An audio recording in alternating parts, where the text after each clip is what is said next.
Hola, ¿qué tal? Buenas tardes. La sala especializada les da la más cordial bienvenida a este su programa En Corto Con. En esta ocasión nos acompaña el doctor Salvador Cárdenas Gutiérrez, quien es actualmente coordinador de investigación en el Instituto de la Judicatura Federal, Escuela Judicial. Bienvenido, doctor. Doctor, como primera pregunta, la ética ha cobrado especial importancia en los últimos años, sobre todo debido a la corrupción que padecen la mayor parte de los países. Pero ¿de qué ética estamos hablando? Es decir, ¿existe una sola ética? Bueno, yo creo que no existe una sola ética, hay muchos modos de afrontar la ética y los problemas derivados de la ética, vinculados pues a cosmovisiones, ¿no?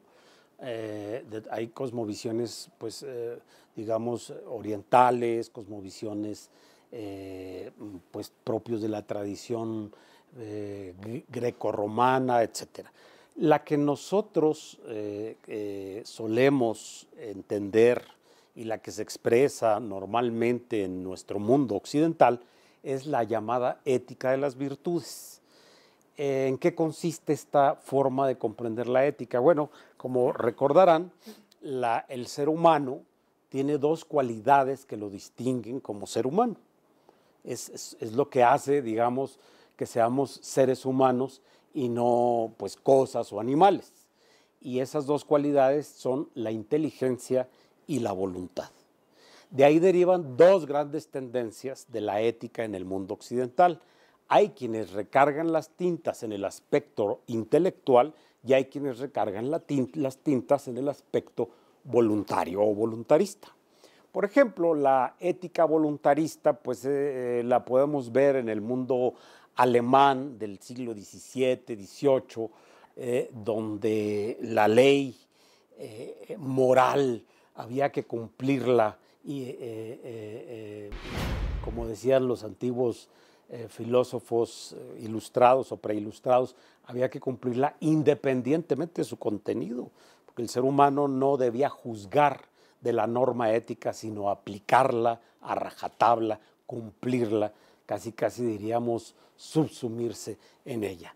La otra tendencia del mundo occidental es la que recarga, digamos, decíamos, la que pone especial énfasis en el aspecto intelectivo. Y entonces esta línea, que es la que en mi opinión es más adecuada, consiste en considerar la ética no como un conjunto de mandatos a los que la voluntad debe sujetarse, sino como un conjunto de principios ante los cuales tenemos la obligación de razonar, ¿no?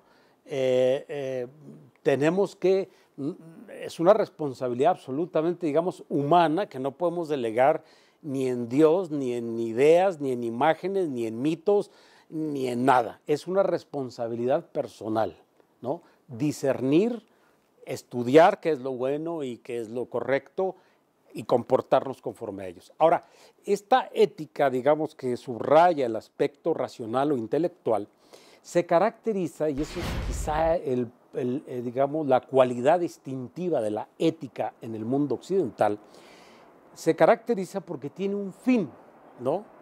Ese fin es la libertad. Y esto es muy importante. Decía Nietzsche, el filósofo Nietzsche, que cualquiera que tiene un porqué aguanta casi cualquier cómo, ¿no? Es decir, que el hombre, en la medida en que ve claro un fin, pues ya los medios, aunque sean fuertes, duros, difíciles, lo soporta. Eso sucede con la ética en Occidente, que es una ética que tiene un fin, que es la liberación de sí mismo. Visto el fin, pues entonces ya si esa liberación requiere esfuerzos, requiere actitudes tenaces, requiere fuerza personal o esfuerzo personal para conseguirlo, pues eso ya se entiende si el fin está claro. Lo que es muy difícil para el ser humano es actuar cuando no ve hacia qué fines se dirige. Por ejemplo, el caso que mencionaba de la ética voluntarista, ¿no? yo obedezco el precepto ético, no sé por qué ni para qué, pero lo obedezco. Eso agota a cualquiera y terminamos pues evitando la ética. En cambio, si está claro el fin y si profundizamos en ese fin, es decir, cuando decimos que la ética es dominarse a sí mismo, por eso se llaman virtudes. La virtudes viene del latín virtus, que significa fuerza. Cuando uno tiene que aplicar la fuerza para autodominarse y conseguir la liberación de sí mismo, pues eso es más llevadero, ¿no? Es una ética que yo le diría más viable, ¿no? Porque tiene un sentido. Si nos referimos específicamente a la ética profesional, ¿qué lugar ocupa esta dentro de la ética general? Al hablar de la ética de las virtudes, que mencionaba hace un momento, que es, digamos, la teoría ética preponderante de nuestro mundo occidental, proveniente de los filósofos clásicos y específicamente de uno, que es Aristóteles, quien en la Ética Nicómaco esboza los principios de la ética occidental y en torno a su pensamiento, pues para favorecerlo o para situarse en contra de él, pero ha sido el eje, digamos, del discurso ético occidental, el de la Ética Nicómaco. Bueno, Aristóteles reconoce que hay 4 virtudes. Normalmente les llamamos virtudes cardinales, porque la palabra cardinal viene de cardo, que significa el quicio de la puerta. Es decir, son las 4 virtudes que funcionan como eje en torno al cual se desarrollan muchas otras virtudes. Estas virtudes son la fortaleza, la templanza, la justicia y la prudencia. Dije que son cardinales porque de ellas pues se derivan otras. Le voy a poner un ejemplo. La puntualidad pues deriva de la fortaleza, ¿verdad? Para estar a tiempo y en el momento oportuno o en el momento en que me comprometí a estar. Eso exige fortaleza de ánimo, fortaleza, esfuerzo, ¿verdad? Y como esas le puedo decir muchas otras. Derivadas, por ejemplo, de la justicia está la compasión, ¿no? El compadecer al otro, es decir, padecer junto con el otro, exige que seamos personas justas, que distingamos el padecimiento del otro. Menciono esto porque a partir de estas 4 virtudes, pues según el oficio que se desempeña en la vida, pues de ahí depende la virtud en la cual vamos, digamos así, a especializarnos. Por ejemplo, la virtud de la fortaleza, pues sería la propia de quien realiza un oficio físico o en el que se requieran fuerzas fundamentalmente físicas, por ejemplo, un obrero, ¿no? La virtud de la justicia, pues nos involucra a todos, porque si es la justicia darle a cada uno lo que le es debido, pues cada uno en el trato diario con las personas tenemos que darle lo que le es debido y lo primero es entender qué le es debido y quién es el otro, ¿no? Bueno, pero entonces cada profesión requiere una virtud, digamos, exige el ejercicio específico de una de esas virtudes. No quiere decir que descuide las otras, pero digamos se especializa en una de las virtudes. A eso se refiere la la ética profesional.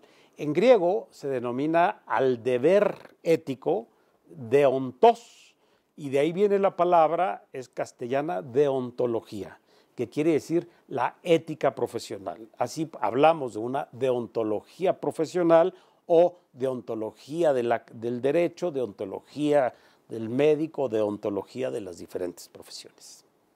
¿Qué es la ética judicial y cuáles son las notas distintivas de esta?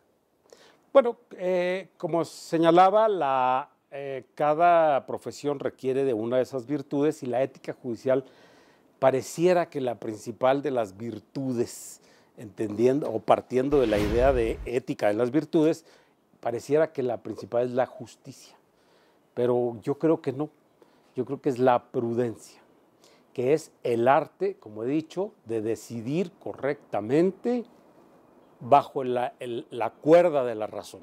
De ahí viene la palabra cordura, que significa actuar bajo la cordura de la razón.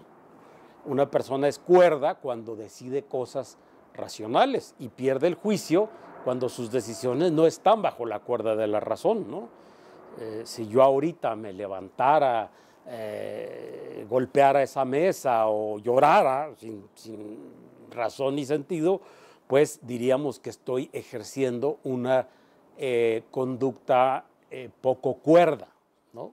Por no decir loco, de locura, ¿no? Bueno, precisamente la ética propia del juez es la cordura o prudencia, que es el arte de decidir situando en el punto medio la decisión, ¿no?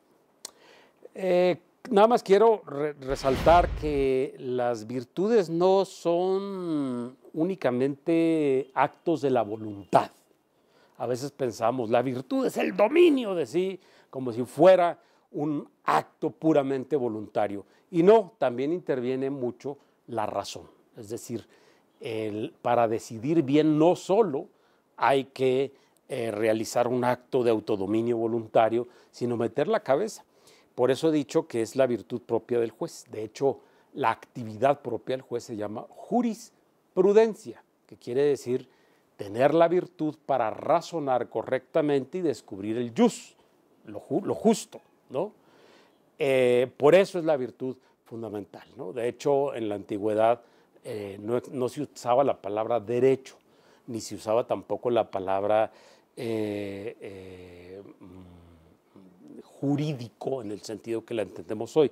Se utilizaba la palabra jurisprudencia e incluso el verbo jurisprudenciar, porque se entendía que el juez, al recomponer el orden que se había perdido, estaba contribuyendo a reordenar, digamos, el mundo, ¿no?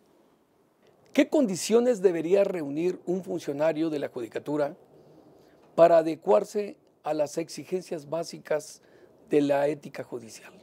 Yo creo que si la ética judicial consiste en razonar correctamente, la principal cualidad de una persona que se dedica a la actividad jurisdiccional, sea como juez o como auxiliar de la judicatura, es el estudio. Y el estudio es una virtud, porque no es fácil estudiar. Se necesita un dominio de la razón para saber que es un deber estudiar, que necesito estudiar y que tengo que estudiar. Ahora, el estudio a veces se cree o se entiende como abrir un libro y machetear el texto, aprendérselo de memoria o recitarlo. El estudio es una actitud, es una virtud, pero es actitudinal.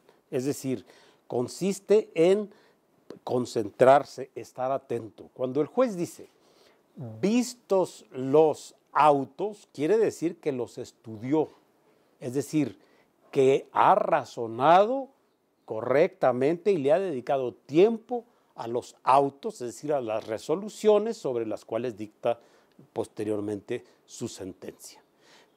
Vistos los autos, me parece pues que es una de las expresiones más claras del compromiso ético de un juez, que significaría habiendo estudiado el caso, es decir, habiéndole dedicado tiempo para razonarlo, para plantearlo, para estudiarlo, decido en este sentido, ¿no? Yo creo que esa es la cualidad más importante de ética del juez. ¿Considera que es viable la ética judicial contenida en los códigos de ética? Bueno, ese es un tema muy debatido, porque los códigos de ética plantean deberes generales y son una especie de espejo en el cual debe reflejarse el juez. Es decir, los códigos establecen modelos de acción ética. Sin embargo, pues podríamos decir que, o en mi opinión, que lo más importante de la ética judicial no es cumplir un código o un conjunto de enunciados normativos, sino, como he dicho, es estudiar y razonar concretamente. Yo por eso siempre he pensado que la clave ética de la actividad judicial, ya no digo del juez, sino de la actividad judicial, es la motivación de la sentencia. porque ahí es donde queda claro si el razonamiento es lógico, adecuado, correcto, es decir, si le ha dedicado esfuerzo y tiempo a tomar la decisión que está tomando. Por eso, me parece que el código es algo muy positivo, pero ahí no se agota la ética. Y en opinión de algunos, no solo no se agota, sino que es solo un principio, insisto, porque la ética judicial, desde mi punto de vista, consiste en razonar correctamente, no en cumplir una disposición normativa. Podríamos incluso decir que el gran compromiso del juez con la sociedad es precisamente ese, aplicarse al estudio y al razonamiento adecuado de los casos que se someten a su juicio y a su decisión. Doctor, muchas gracias. Fue un placer haber tenido esta plática. No, gracias a ustedes.